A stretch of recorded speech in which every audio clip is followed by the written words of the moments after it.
When I was a doctoral student at Syracuse University, I saw a documentary that completely changed my life. I'm not sure how many of you have seen it, but it's Gene Kilborn's Killing Us Softly. So at the time, I had a pretty traditional marketing and communication background, and I thought I was just going to study similar things moving forward.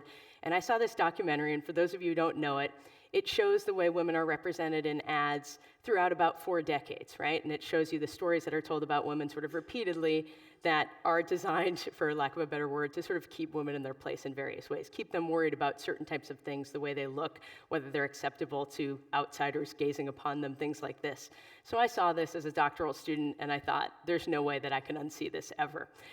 So I need to do something about this. And this changed my whole plan. It changed what I was going to write my dissertation about. It changed how I thought about teaching. It basically changed everything. So I finished this dissertation, and I start at Emerson College. I'm a first-year faculty member. I get my course assignments, and here you go. I'm teaching principles of marketing. And I learned very quickly in teaching principles of marketing that the number one thing my young students want to do is go into advertising, become advertisers. So now I've got a little bit of a struggle, right? I say, I saw this thing that totally changed my life when I was in my early 30s. Should I share this with some of my students at a much younger age in the hope that this might affect them in the same way? So I sort of struggle. You're a new professor, you've got a lot of things you're balancing in front of the classroom, you're kind of nervous. You're like, maybe I don't show them the most critical perspective in the world on what they intend to do with their lives. Maybe that isn't a great way to curry favor with them early on. But it works on me, and I think, but you kind of have a responsibility. You've seen this, you can't unsee it. Maybe there's a way that you can help some of your students see the same thing in a way that might be helpful to them. So, like any nervous young professor, I create a ridiculous discussion guide just in case nobody wants to talk to me at the end of it, right? It's entirely possible. And I show the film, and I'm sort of assessing the whole time, saying, are they seeing it? Are they getting it? Does this sound like older people wagging a finger at them? Does it feel relevant to them? What's happening? So we get to the end of the documentary, and I say, you have this discussion guide, and we can go with any of the questions on there if you want as starting points, but is there anything that really got to you, anything that really struck you that you want to talk about, right? And so slowly, people start to talk, and one woman says, I've always heard that sex sells, but I never really thought about what that meant until today, and now I'm sort of thinking more about that. I'm like, oh, great. Another person says, these ads are horrifying, but they've got to be like the worst ads that have ever been created. I mean, so he can smell your scent as you shake your head no. Are you serious? This is an ad? How did this pass? This woman must have picked the most horrible ads of all time. They can't be representative, right? So I'm like, okay, there's more what I thought I was going to get. And then a third person speaks, and she says, I totally took something different from this. And I said, what's that? And she said, I sort of thought about what happens when I go out with my friends on Friday nights. And I was, well, what happens? And she said, well, we all get together, and we rip ourselves apart. I look disgusting. I look gross. Oh, my God, what is this hair?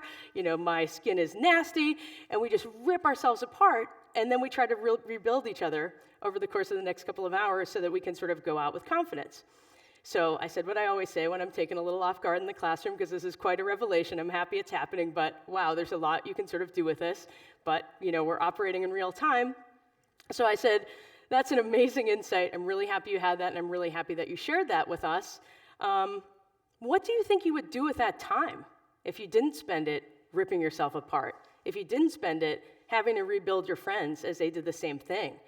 And, sort of a collective gasp falls across the room, right? This is a pretty tough question, one that probably many of us couldn't answer ourselves. So I try to be forgiving, and I say, let me ask a simpler question, like how many girls usually go out with on a Friday night? She says, I don't know, 6, 8, something like that. How long do you usually take to get ready? I don't know, I guess we get together at like 8, and then we go out at like 10:30, and I'm like, okay, so 6 to 8 girls times 2.5 hours times every Friday night across your college career. That's a lot of time, right? So how could we be spending that time if you weren't sort of adopting an outsider's perspective of yourself and deciding that you didn't live up to it, right? Whew, deep question, right? So I'm like, thank you, Gene Kilborn. This was a great exercise in my Principles of Marketing class. But then I start to ask myself the same questions. Okay, you've been changed by this documentary. Your students are responding to it, but you also teach upper-level classes. You also teach graduate classes. What can you do there, right? Hopefully, many people will have seen Gene Kilborn's Killing Us Softly by the time they get to advanced, higher education. So what can you do? And I started to say, well, Maybe you could take something you've done and actually build it for the purpose of teaching, higher order sort of thinking around these topics at higher levels of instruction. So I've been encouraged for a long time to take my dissertation, which basically looked at how pop stars are created and popularized through the lens of the people who create and popularize them. I worked in the music industry for about 10 years. After seeing Killing Us Softly, I thought if I applied the same sort of critical lens to the music industry, I would find similarly horrifying things, if not more horrifying things. So that's what I did in my dissertation. And several years into teaching at Emerson, I decided I was going to sort of update my research, look at new stars and do new interviews and develop these topics into a book. And so obviously the book is sort of too long and too complicated to deal with in this setting, but for the purposes of sort of giving you a pathway into what I learned and what I then use in my classes, these interviews with these industry professionals who make and popularize pop stars led me to create this thing called the life cycle of popular music stars. And what it says essentially is there are about 12 ways of being if you're female at the top of the music industry. And if you can't fit into one of these 12 different types, you're not going to get there or you're not going to remain there. So without going through all the different types, I will give you sort of a flavor for what these types look like. One is the good girl. This is the girl next door, the bring home to mom type. This is where all of them start if they're to have a long career in the industry. Britney Spears started there, Taylor Swift started there, Beyonce started there. Everyone starts there if they're to have a career. But you can't stay a good girl forever. So they transition into a phase called Temptress.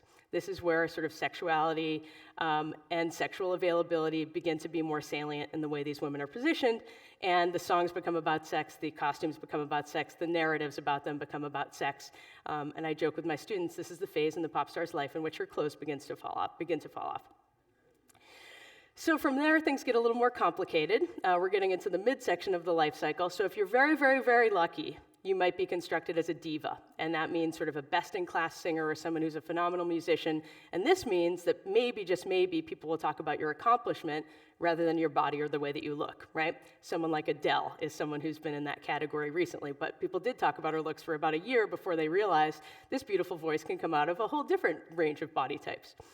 But as one of my industry respondents said to me, the music industry is like a play, and there's only one of those parts at a time in the music industry. So there's only room for sort of one Adele-type character at a time. More likely, you're slated into a category like hot mess, where your public behavior is covered, so far and wide that people know more about your bad public behavior than anything else about you. Certainly, songwriter, musician, singer, we know what you did in the bar last night. But if you think about what's behind that, a lot of times it's really tragic things. It's people who are struggling with addiction. Think about how loud Amy Winehouse was screaming that they tried to make her go to rehab, and she said, no, she won't go.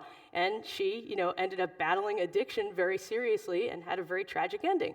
Whitney Houston, very, very similar. So the final type that I might mention is the provocateur. This is somebody who finds our cultural hot buttons and pushes until we get sick of her, Lady Gaga. So basically, if you look at what these types have in common, they have really nothing to do with expertise or proficiency, everything to do with what you look like, what you act like, how others are sort of constructing you, and they're all places you can't remain forever or for a long period of time. So you're forever changing, which in brand terms sort of destabilizes your brand and makes it very, very difficult to have a long run in the public eye.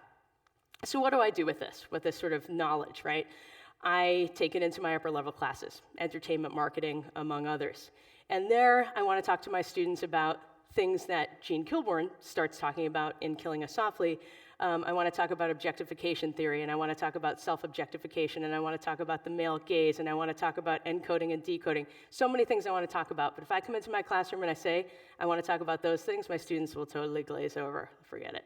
If I come into class and I say, you guys want to talk about Beyonce? Cheers. Applause, literal, right? And I'm like, okay, we're in. This is a lot better than showing a critical documentary. I'm in. So we'll talk about Beyonce, and typically what happens is I'll say, so what do you think of her? What's making you respond this way? And somebody will say, she's perfection, just like that. and then someone else will say, she's gorgeous. And it's always like that. It's always that expression. But what I find is it's always like a word. People are using a word to describe her, and the words that you hear mass media using to describe her. If I say, can you say a little more? Like, could you say a sentence about why you like Beyonce? Well, she's married to Jay-Z, and she's the mother of Blue Ivy Carter. But there isn't a lot behind why they're saying they love her. So then I ask a more challenging question. I say, well, what's the source of Beyonce's power? Like, why is she resonating so deeply with you when I say her name that you want to, like, clap and scream? And I hear a student basically mumble something under his breath, and I'm like, you know you can say anything in this classroom. We've talked about this. Our ground rule is students speak the way they want to speak, and if anything comes out that's problematic or, upsets anyone, we talk about that as a group. But I don't want people sort of pre-censoring themselves, because I think it sort of, slows down the level of the conversation. But sometimes having this sort of open policy will get you some surprises. So I say this to the student, whispering to another student, clearly trying out the idea before taking it sort of public. And so what are the sources of her power? And he says, the fact that everybody wants to fuck her. Okay, so you know what I do? Thank you for sharing that perspective, right? I'm really happy you did that, and woo, the wheels are turning in my head. How do I manage all the feelings in this room at this time? How do I manage my own feelings? And I realize he is not wrong, right? The way that she has been constructed is supposed to make you see her that way. And there are many things that make Beyonce amazing, many of them related to talent and aptitude and all of these things. But the way the music industry sort of packages these stars for popular consumption, he's actually decoding the message in the most, standard dominant way that you could. And so this also creates an opportunity in the classroom. And I say, well, all right, let's talk about that. What does that enable for her brand? What does that enable for her career? In what ways does that limit her brand? In what ways does that limit her career? And my students took me through an amazing analysis of all of that, right? And we were able to look at representation. We were able to look at forms of power, what kinds of forms of power we see women having in society or celebrated for in society, and what's pretty much invisible to my students who look out there. Because how can you sort of imagine different forms of power for yourself if the only ones we celebrate are sort of related to sex and the body and so on? So I teach popular culture in my classroom because it gives us access to all of these issues. It lets us talk to our students with things that are really difficult, in their personal lives to navigate in a way that sort of interrupts the stories that advertisers and pop culture producers are sort of telling that maybe, if you sat there and you listened to it, you wouldn't accept. But maybe if you're sort of half tuned out and you're getting the message from all over the place, it's kind of seeping in there, right? It's making you think about what people are going to think of you on a Friday night rather than, what you might want to think about, what you might want to become, who you might want to be, right? So where does this lead? I think teaching popular culture in classrooms at various levels of instruction, lets us have real conversations about real things in a way that sort of meets students where they are rather than asking them to meet us where we are in our theory land, and just makes the conversation a little bit more authentic for both sides involved. It also has the effect of training younger generations of girls and boys to sort of critically analyze the messages that they receive. An example is there's a band called Calliope Jones. I don't know how many of you followed this story, but recently they competed in a battle of the bands in Northampton, and they came in third place. And one of the pieces of advice that an older male coach gave to them, or judge, I should say, gave to them was that they should play up the sultry in their act to rein in the audience, right? Now, these are 14 to 16-year-old girls, a 14 to 16-year-old trio, and they said, would you say that to a male performer or a group of boys? And they said, no, it's not the same thing. And they said, yes, it actually is. It's completely sexist. I can't believe you said that to us. And by the way you greeted us was girls rock, as though you would assume that we don't. Why would we be the sort of magical dancing dog? You should assume that we can rock, just like you would assume that boys could rock. So these girls take to Facebook and sort of blow this thing up, and they start talking about how they're children, how they're not of legal age to consent to sex, so why should they be putting sex at the beginning of their act? Why should they be inviting people in, inviting arousal? They're like, don't you understand how messed up that is? And for doing this, they got covered in Rolling Stone.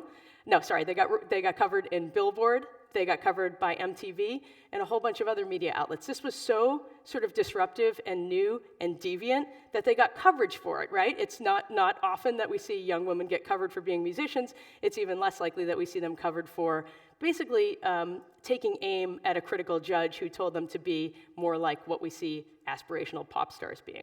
So, what you can be doing with your time, rather than ripping yourself apart, trying to rebuild your friends as they rip themselves apart, is learning some skills, like these girls, developing all kinds of musical expertise, learning how to work in a team, learning how to tell other people, you don't get to say who I am. Like, what if I said, I'm fine as I am? I'm just going to go out and do the things I want to do, be the things I want to be, and when people step on my toes, I'm going to let them know. Thank you.